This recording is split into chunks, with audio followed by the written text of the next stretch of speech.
Mga katrops, welcome back ulit kayo sa aking channel Sports React PH at ngayon nga ay pag-uusapan natin ang balitang maayos na nga daw pong nakakapag-compete ngayon ang Sacramento Kings. Pag-uusapan na rin nga natin ngayon dito sa ating panibagong video ang naibalitang paraan para makuha ng Los Angeles Lakers si Bradley Beal.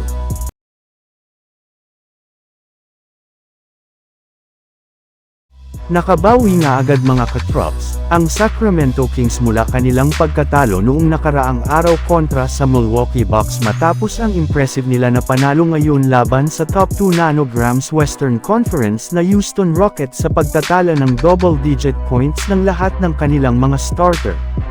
Bali, nakakuha nga dito si DeMar DeRozan ng 33 points kasama na dyan ang kanyang mga nagawang clutch shots para masil ang kanilang panalo. Tumulong rin naman nga dito sina Malik Monk na nagtala ng 26 points at si Domantas Sabonis na kumuha naman ng 20 points at 14 rebounds. At dahil rin nga sa kanilang pagkapanalo ay umangat na nga sila sa ika-9 na pwesto sa West sa record na 21 wins at 20 losses kung saan na ipanalo nga nila ang 8 sa kanilang huling 10 laro. At lahat nga ng magagandang nangyari ngayon sa Kings ay nagawa nila simula nang matanggal sa kanilang si Coach Mike Brown at palitan ito ng kanilang pinakabagong head coach na si Doug Christie na siyang nag-formulate ngayon ng ilang bagong rotation at defensive schemes upang manalo sila sa kanilang mga laro. Sa madaling salita, tuluyan na ngang nasolusyonan ng Kings ang kanilang naging problema sa simula ng season at magkakaroon na nga sila ng mas malaking hansa na makapag-compete sa darating na playoffs. Samantala pumunta naman tayo sa ating sunod na pag-uusapan ngayon sa balitang naibalitang paraan para makuha ng Los Angeles Lakers si Bradley Beal.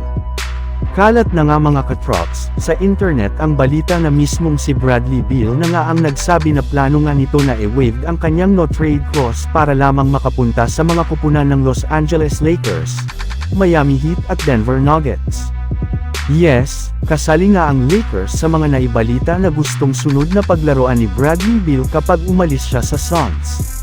Sobrang nahihirapan pero naman ang Phoenix Suns na makakuha ng panalo sa kanilang mga laro kaya malaki nga ang posibilidad na pagbigyan nila ang kahilingan nito bago ang trade deadline. At sa parte ng Los Angeles Lakers, bago pa man nga makuha nila si Bradley Beal sa isang trade mula sa Suns ay kakailanganin nga nila dito na i-trade ang kanilang mga players na sina Austin Reaves, Rui Hachimura at ang kanilang dalawang future first-round picks para lamang mabuo nila ang Big Three nina LeBron James, Anthony Davis at Bradley Beal. Naniniwala na rin naman nga si Carmelo Anthony na kailangan itong gawin ng Lakers para makakuha na sila ng kampyonato. So yun lang nga mga katrops ang handog ko sa inyong storya ngayong araw. Sana nag-enjoy kayo. Please like and subscribe my YouTube channel Sports React PH para sa iba pang storya at update patungkol sa NBA. Kita-kits muli sa ating susunod na video.